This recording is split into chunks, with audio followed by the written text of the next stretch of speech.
Hello my YouTube family, Radhe Radhe. कैसे हो आप? आई होप आप सभी अच्छे होंगे फ्रेंड्स।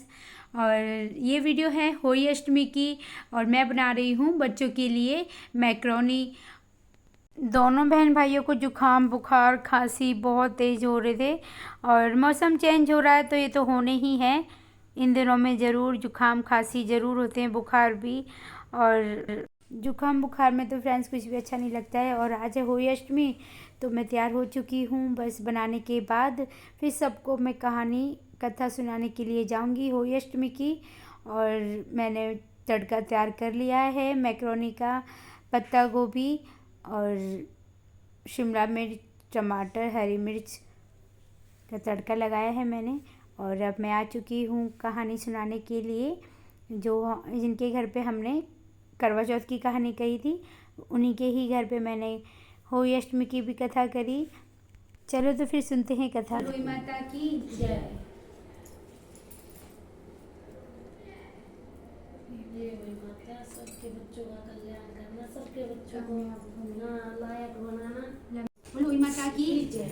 एक साहूकार था जिसके 7 बेटे और 7 बहुएं थी। दीपावली से पहले कार्तिक वध अष्टमी को सातों बहुएं अपनी इकलौती ननद के साथ जंगल में जाकर खदान में मिट्टी खोद रही थी। वहां पर श्याऊ की मां थी। मिट्टी खोदते समय ननद के हाथ से श्याऊ का बच्चा मर गया। इससे श्याऊ माता बहुत नाराज हुई और बोली, मैं तेरी कोख बांधूंगी। तब ननद ने अपनी सातों भाभियों से बोली, तुम में से कोई कोख बंधवा लो। तभी सभी भाभियों ने अपनी कोख बंधवाने से इनकार कर दिया। परंतु छोटी भाभी सोचने लगी कि अगर मैंने अपनी कोख बंधवाई तो सासू माँ नहीं बंधवाई तो सासू माँ नाराज हो जाएगी। यह सोचकर ननद के बदले में छोटी भाभी ने अपनी कोख बंधवा ली। अब इसके बाद इसको जो बच्चा होता वह 7 दिन का होकर मर जाता। एक दिन पंडित को बुलाकर पूछा, मेरी 7 संतानें हुई, वो 7वें दिन क्यों मर जाती हैं? तब पंडित जी ने कहा, तुम सुरई गाय की सेवा करो। सुरई गाय श्याऊ माता की भाईली है, वह तेरी कोख खुलवा देगी, तब तेरा बच्चा जिएगा। अब वह बहुत जल्दी उठकर चुपचाप सुरई गाय के नीचे साफ सफाई कर आती। सुरई गाय ने सोचा, रोज उठकर कौन मेरी सेवा कर रहा है, आज देखूंगी। गौ माता खूब सवेरे उठी। क्या देखती है कि साहूकार के बेटे की बहू उसके नीचे साफ सफाई कर रही है। गौ माता उससे बोली, क्या मांगती है? साहूकार की बहू बोली, श्याऊ माता तुम्हारी भाईली है और उसने मेरी कोख बांध रखी है, सो मेरी कोख खुलवा दो। गौ माता ने कहा, अच्छा। अब तो गौ माता समुद्र पार साहूकार की बहू को अपनी भाईली के पास लेकर चली। रास्ते में कड़ी धूप थी, सो वह दोनों एक पेड़ के नीचे बैठ गईं। थोड़ी देर में एक सांप आया।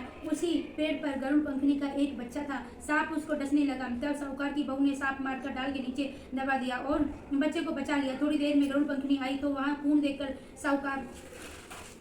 साहूकार की बहू को चोंच मारने लगी। तब साहूकार की बहू बोली, मैंने तेरे बच्चे को नहीं मारा, बल्कि सांप तेरे बच्चे के करीब आया था। मैंने तो उससे तेरे बच्चों की रक्षा की है। यह सुनकर गरुड़ पंखनी बोली, मांग तू क्या मांगती है? वह बोली, 7 समुद्र पार श्याऊ माता रहती है, हमें तू उसके पास पहुंचा दे। तब गरुड़ पंखनी ने दोनों को अपनी पीठ पर बिठाकर श्याऊ माता के पास पहुंचा दिया। श्याऊ माता उसको देखकर बोली, आ बहन, बहुत दिनों में आई है। फिर वो कहने लगी, बहन, मेरे सिर में जुएं पड़ गई हैं। तब सुरई के कहने पर साहूकार की बहू ने उसकी सारी जुएं निकाल दी।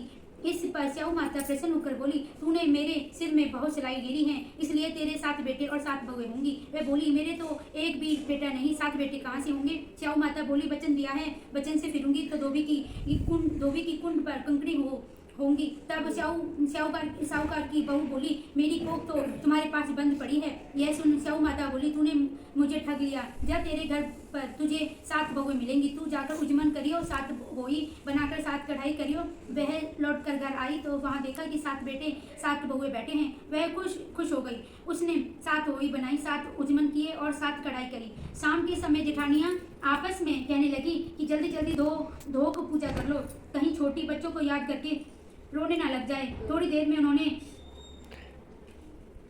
उन्होंने अपने बच्चों से कहा, अपनी चाची के घर जाकर देखाओ कि आज वह अभी तक रोई क्यों नहीं। बच्चों ने आकर देखा, चाची तो कुछ मान रही है, खूब उजमन कर रही है। यह सुनते ही जेठानियां दौड़ी दौड़ी वहां आई और आकर कहने लगी कि तूने कोख कैसे खुलवाई? वह बोली, तुमने तो कोख बंधवाई नहीं थी, सो मैंने कोख बंधवा ली थी। अब श्याऊ माता ने कृपा करके मेरी कोख खोल दी है। हे श्याऊ माता, जिस प्रकार उस साहूकार की बहू की कोख खोली, उसी प्रकार हमारी भी खोल के रखियो। एक कटोरी में गेहूं के दाने लेकर कहानी सुनो।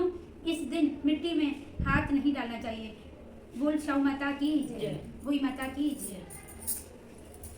श्याऊ माता पहले जैसे आई वैसे बनती है, पीछे आई जैसे घर के भंडारे बनती है, सबकी आई ऐसे है, ये सबके है। श्याऊ माता की जय।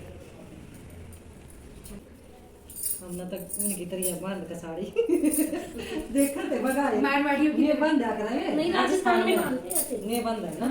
और फ्रेंड्स अब हमने कहानी कथा कर ली है और अब हम चल दिए हैं ऊपर सूर्य नारायण भगवान को जल अर्पण करने के लिए।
होली अष्टमी की वीडियो को लाइक और शेयर करना, ज़्यादा से ज़्यादा हमें शेयर लाइक मिले और हम चाहते हैं हमारी वीडियो पसंद की जाए और सब अच्छे से देखना। हमने आज होली माता की कथा कही, हमने होली माता का व्रत किया।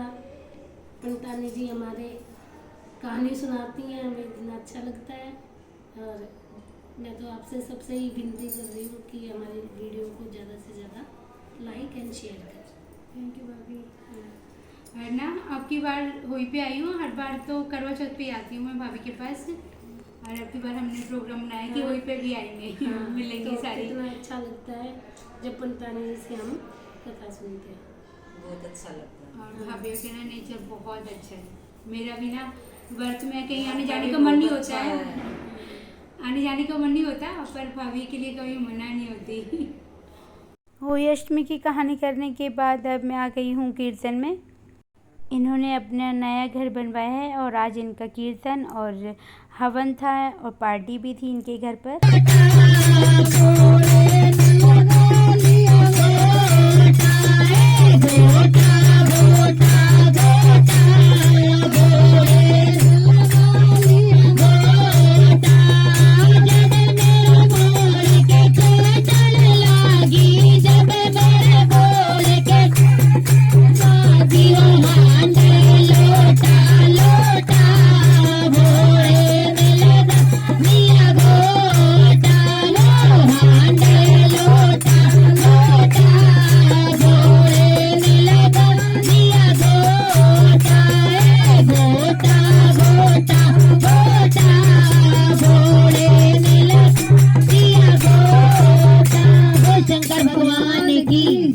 फ्रेंड्स अब मैं आ गई हूँ घर पर कीर्तन में से, और यहाँ पर मैं कर रही हूँ तैयारी पूजा की, होली माता की।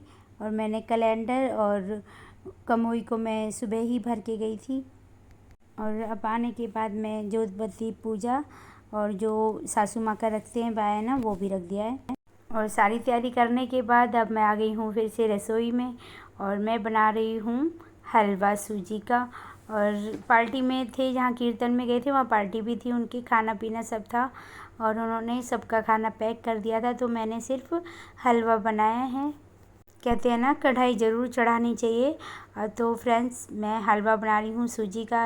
आप गुलगुले, चीले, कुछ भी, पूड़े, कुछ भी बना सकते हो।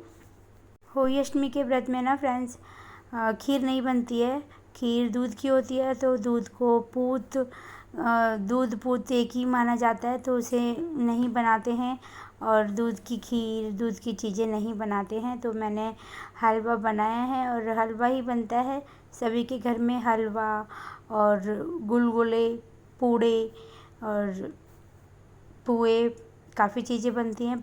इस तरह की चीज़ें ही बनती हैं, पर खीर वगैरह नहीं बनती है।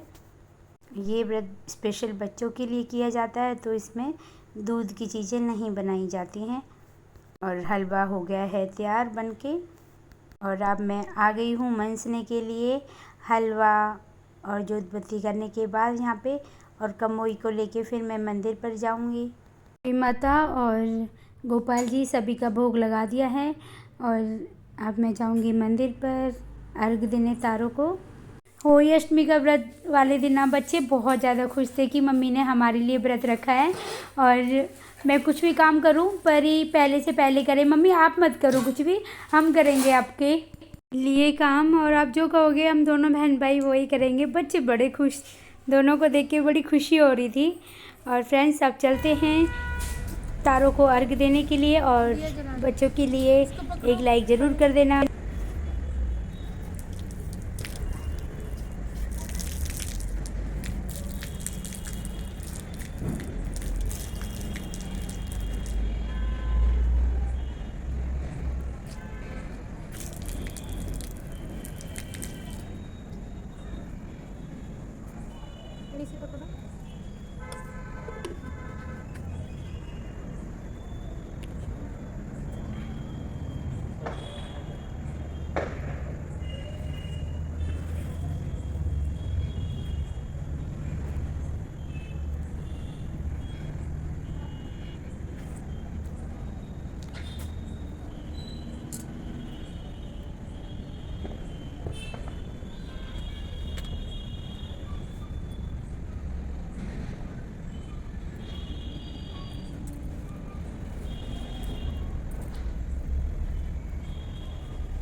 तारों को अर्घ देने के बाद बच्चों की टीका किया था, और वो आगे ही आगे हो रहे थे, मम्मी मेरे टीका करो।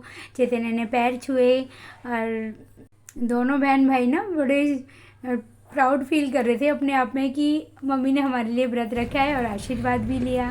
और हर माँ को बस बहुत खुशी होती है कि उनके बच्चे बहुत लायक बने। माँ बाप को बस यही चाहिए, वो नाम रोशन करें माँ बाप का, स्वस्थ रहें, लंबी आयु हो उनकी। और फ्रेंड्स आज की वीडियो कैसी लगी, ज़रा सी भी अच्छी लगी हो तो एक लाइक ज़रूर कर दें।